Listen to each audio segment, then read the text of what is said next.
Hey everyone, welcome back to your favorite channel Adda 24/7 9th and 10th। मैं हूँ शिप्रा तिवारी, बहुत बहुत स्वागत है। आज की कहानी जो सुनना है तुमको शिप्रा मैम की ज़बानी बेटा। और अभी तक अगर बायोलॉजी में आपने कुछ भी नहीं पढ़ा है तो सिर्फ इतना पढ़ लो बेटा, तुम्हारा काम हो जाएगा। सबसे पहले मैं तुम्हें सेक्शन शुरू करती हूँ, डायग्राम में कौन कौन से कर लो, ठीक है, तो तुम्हारा काम हो जाएगा बेटा जी। ध्यान से सुनना। सबसे पहले मैं तुम्हें बताती हूँ डायग्राम क्या क्या कर लो, ठीक है। फिर मैं आपको बताती हूँ चैप्टर, ठीक है, चैप्टर बताती हूँ।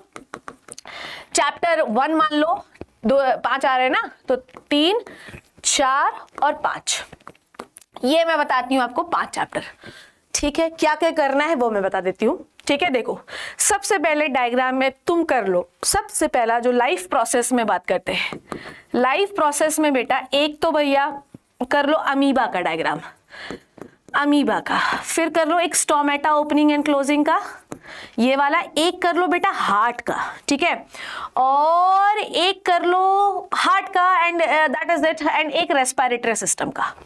ये लाइफ प्रोसेस हो गया। उसके बाद मैं बात करती हूँ किसकी, उसके बाद मैं बात करती हूँ कंट्रोल एंड कोऑर्डिनेशन की। कंट्रोल एंड कोऑर्डिनेशन में आपको जो है तो डायग्राम याद करना है रिफ्लेक्स एक्शन का, ठीक है। ये आर मतलब रिफ्लेक्स एक्शन, ठीक है। पूरा लिख देती हूँ नहीं तो तुम मेरे ही मूड पे चढ़ोगी। मैं के पेड़े रिफ्लेक्स एक्शन का कर लो। रिफ्लेक्स एक्शन आएगा, रिफ्लेक्स एक्शन का और एक न्यूरॉन का डायग्राम।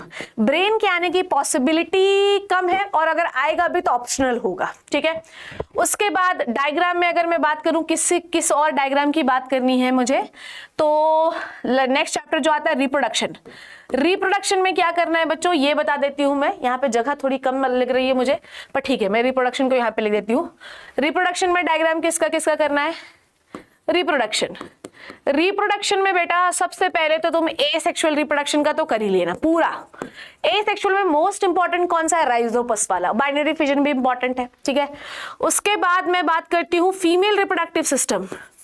इसका डायग्राम बनाने के लिए आने की पॉसिबिलिटी कम है, पर लेबलिंग का क्वेश्चन जरूर आता है इस पे, ठीक है। फिर उसके बाद मैं बात कर रही हूं, बस उसके बाद आओ हेरिडिटी में।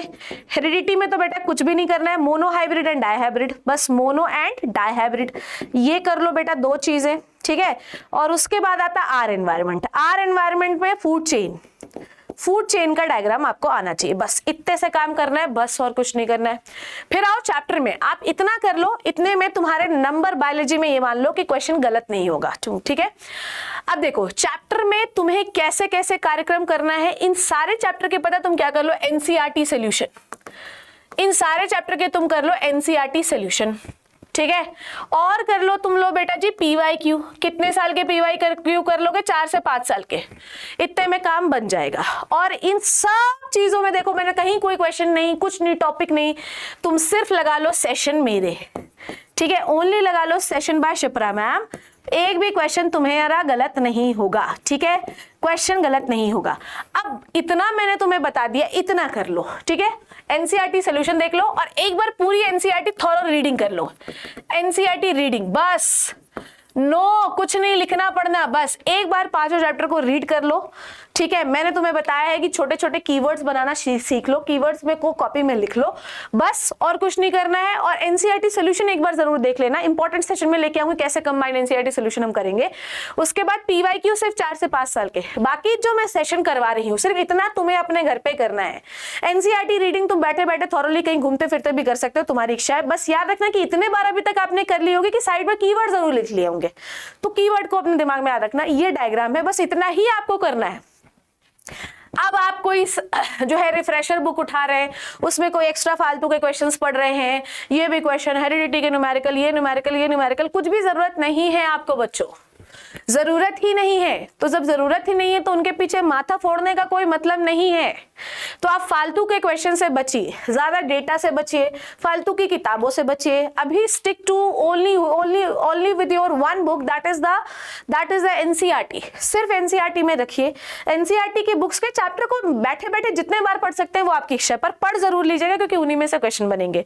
और साथ में एनसीईआरटी इंटेक्स सॉल्यूशन जरूर आपको आने चाहिए। पीवाईक्यू 4 से 5 साल में आपको ये आइडिया देंगे कि किस प्रकार के सवाल एग्जाम में पूछे जाते हैं, ठीक है। और जो डायग्राम मैंने बता दिए हैं इतने डायग्राम आप कर लीजिए। और बच्चों गलती से भी सेशंस को मिस मत करिएगा, क्योंकि इन्हीं सेशन में से डायरेक्ट क्वेश्चन उठकर आ जाते हैं। तो अगर आप लिटरली अपने एग्जाम में बहुत बढ़िया परफॉर्म करना चाहते हैं तो अगले आने वाले कुछ दिनों में बायोलॉजी का एक भी सेशन गलती से भी मिस मत करिएगा, क्योंकि मैं इसमें case base, assertion reason, passage base सब कुछ करवाने वाली हूं। तो अगर आपने मिस कर दोगे तो आपसे नहीं बनेगा। सिर्फ इतना कुछ कर लीजिए, आपका काम बन जाएगा और आसानी से आप एग्जाम में पास हो सकते हैं। तो इतना करके जाइए, एग्जाम में फोड़ के आइए। बायोलॉजी के बेताज बादशाह आप अभी तक बन चुके हैं, और जितनी भी बची कुची कसर है आगे आने वाले समय में, एग्जाम के समय में हम और अभी के समय में पूरा कंप्लीट कर लेंगे। जब आप एग्जाम में रिवीजन करने बैठेंगे तो आपको लगेगा आप तो ऑलरेडी सब पढ़ चुके हैं। सो ये सब आप करके जाइए, इसके अलावा कुछ करने की जरूरत नहीं है। मत घूमिए कंफ्यूजन में कि हमें कौन सी किताब पढ़ना। ओनली एनसीईआरटी, उसके अलावा कुछ नहीं आएगा। जो बता दिया बंच ऑफ क्वेश्चंस मैं ऑलरेडी आपको दे देती हूँ। रही बात प्रैक्टिस की, तो वो प्रैक्टिस भी मैं आपको करवा दूंगी, डोंट वरी। सैंपल पेपर मैं बना रही हूँ, प्रैक्टिस भी आपकी हो जाएगी। मोर सैंपल पेपर मैं आपको कराऊंगी, 4 से 5 सिर्फ बायो के।